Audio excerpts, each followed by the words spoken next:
Hello my friends, it's Emily here, and in today's video I'm going to be showing you how to make 3 of my favourite chicken recipes. They're all simple and perfect for when you're short on time, but want something absolutely delicious. So without further ado, let's get into the video. For the first recipe, we are using chicken thighs, skinless and boneless if you're asking. The reason we're using chicken thighs is because it's got a higher fat content and therefore tastes way more succulent. But if you're looking for a higher protein, leaner option, go for chicken breast. It still tastes good, but maybe not as juicy or delicious as chicken thighs. Just saying. Okay, we want to make sure that any of the extra bones are off these bad boys. And once we've double checked, I'm just going to toss them in a bowl with a tablespoon of dark soy sauce. Can I use light soy sauce, I hear you ask? Absolutely. It'll have less of a caramelized flavor and will be saltier, but you can still just use a tablespoon. Just don't expect as much of like a deeper, darker color once cooked and caramelized. I'm going in with 2 garlic cloves. I'm just going to simply grate them into the bowl. You could totally grate in some fresh ginger too if you fancy some more aromatics. Look at that gorgeous dark brown golden color.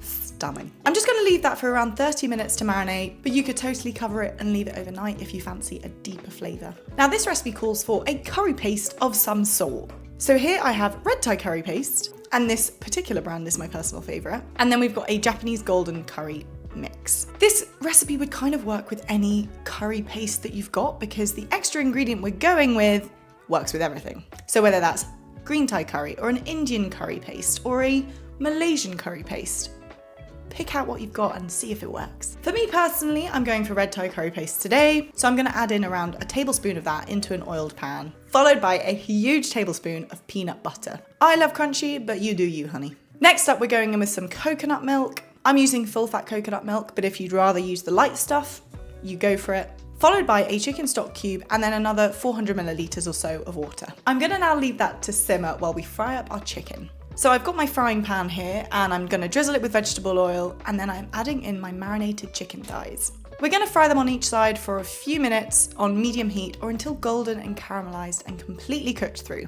Now if you end up loving this recipe and you're like, I'd love to try this out with different ingredients, this dish would be great if you replace the chicken with pork or beef, or for a veggie option, tofu, sliced aubergine, or portobello mushrooms. Now back to our curry sauce. I always taste and season accordingly. So I'm adding in 1 tablespoon of dark soy sauce, which also just deepens the color of the curry, which I love. We're also adding in a teaspoon of sugar to just round out those flavors. Rice wine vinegar for a little teeny tiny bit of acidity. And then this is where you want to taste the curry again and add in more stuff like salt, sugar, acid, depending on your personal preferences. Okay, so I had these little rice pouches left over from a previous video that I made where I visited the largest Japanese supermarket in Europe. Feel free to go check it out if you fancy. It's a fun one and I'd love it if you joined me on that adventure. But back to the rice pouches, they're actually genius. You just microwave it for a minute and bam, you got sushi rice right at your doorstep. Our chicken is done, so let's slice that up. It's beautifully caramelized on the outside and juicy and succulent on the inside. I tend to cook my chicken thighs on medium heat for around 6 to 7 minutes on each side. And the good thing about chicken thighs is that you can cook them for a little bit longer because they've got that higher fat content. So it kind of retains that flavor without going dry, which is our problem with chicken breast. Now this is totally optional, but I'm frying off some okra, just for a bit of greenery and a bit of crunch. You could also use pak choi or tender stem broccoli or edamame beans. I just love a bit of something extra and crunchy and green, you know? And it's time to serve up.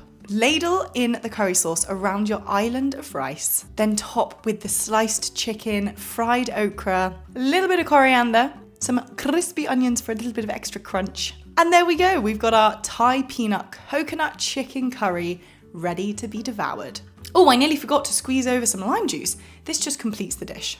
It is so comforting, you guys. I am literally obsessed. The curry is warming, nutty, slightly spicy, yet still quite light from the coconut milk. The chicken is succulent, and then we've got a lovely crunch from our okra. 10 out of 10, making on repeat. And if you're liking the look of this recipe, and if you're enjoying this video so far, I would be delighted if you'd consider subscribing. As well as recipe videos, I love traveling and exploring new cuisines and foods from around the world. So if you're a lover of food, then I'd be honored if you were to become part of this community. Thank you so much, and let's get on to recipe number 2.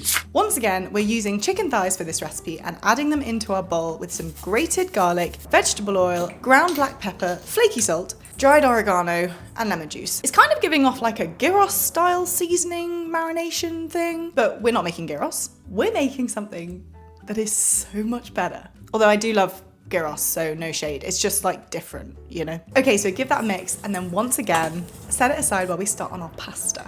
I do feel like I need to tell you what we're making. Okay, so I don't know about you, but I love a spinach and artichoke dip. So I thought it would be fun to make a spinach and artichoke chicken orzo. And guys, it is bloody fantastic. So let's slice our red onion. You can use shallots or white onion too. I've got these jarred artichokes. I try and find the cans with no seasoning because I like to add in my own seasonings, but I couldn't find them today. So this little jar of seasoned artichokes in oil will have to do.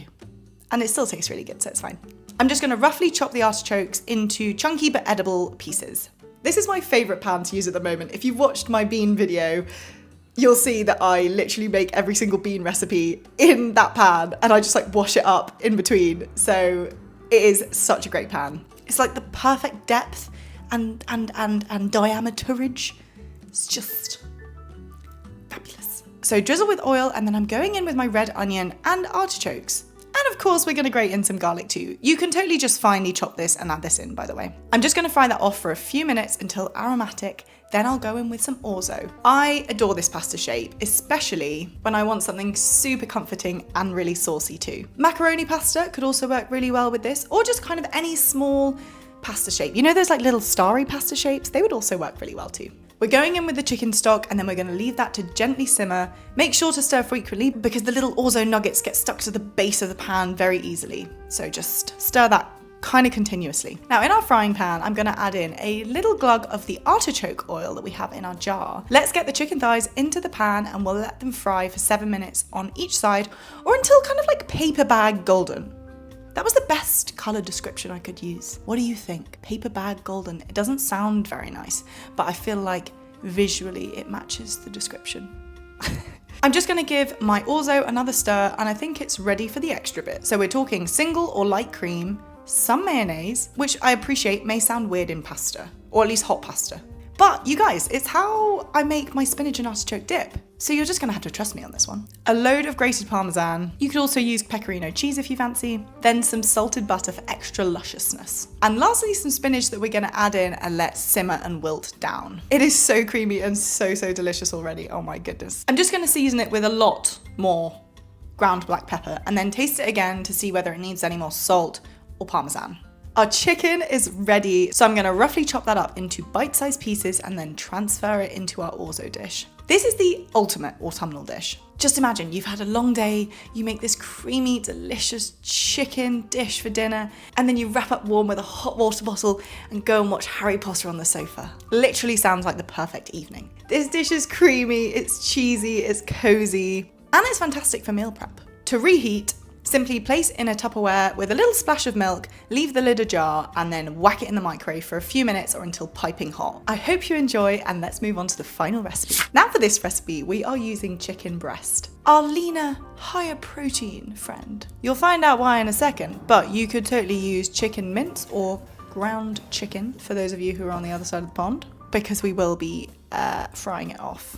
I'm just adding the chicken to my metal bowl as always, and then we're going to season with buffalo hot sauce. Now for those of you who have not been acquainted with buffalo sauce, it is a spicy, tangy, buttery hot sauce. And I do genuinely think it's quite addictive. I made some chicken tenders the other day, and like they actually changed me. They were so good. The flavors are just totally wild and totally delicious. So add some buffalo sauce into your bowl, followed with some mayonnaise, grated fresh garlic cloves, and some ground black pepper. While we leave that to do its thing, we're going to create our avocado cream. So add some avocados into a blender, followed by some fresh coriander leaves. The stalks pack a load of flavor, so don't miss them out. Add them in as well. Fresh lime juice, some vegetable oil, some blue cheese. I go for this light Danish blue. And then we're going to go in with some black pepper, some flaky salt, and some mayonnaise just for a bit of sweetness. The result is like a lime green, creamy sauce. If you want to add in a bit of spice, we're getting enough spice from the buffalo sauce, but if you really love spice,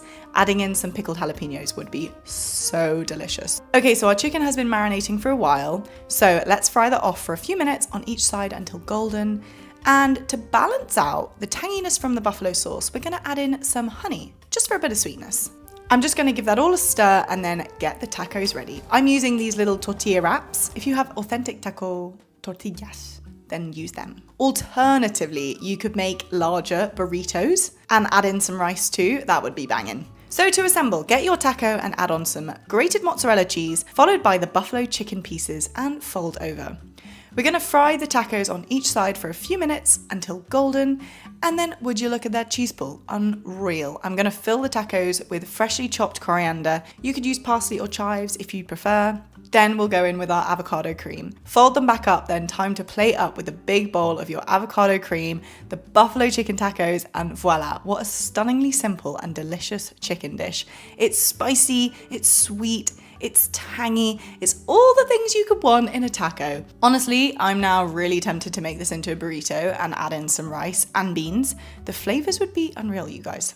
Oh, you can just taste that blue cheese coming through in that avocado cream. Oh, it's just so darn good. Thank you so much for watching, and as always, let me know in the comments below if you make any of these recipes, or if you just have any questions regarding any of the recipes. If you're looking for more recipe inspiration, check out some more of my videos, or follow me on Instagram for very regular recipe inspirational updates. See you next week, and have a gorgeous rest of your day.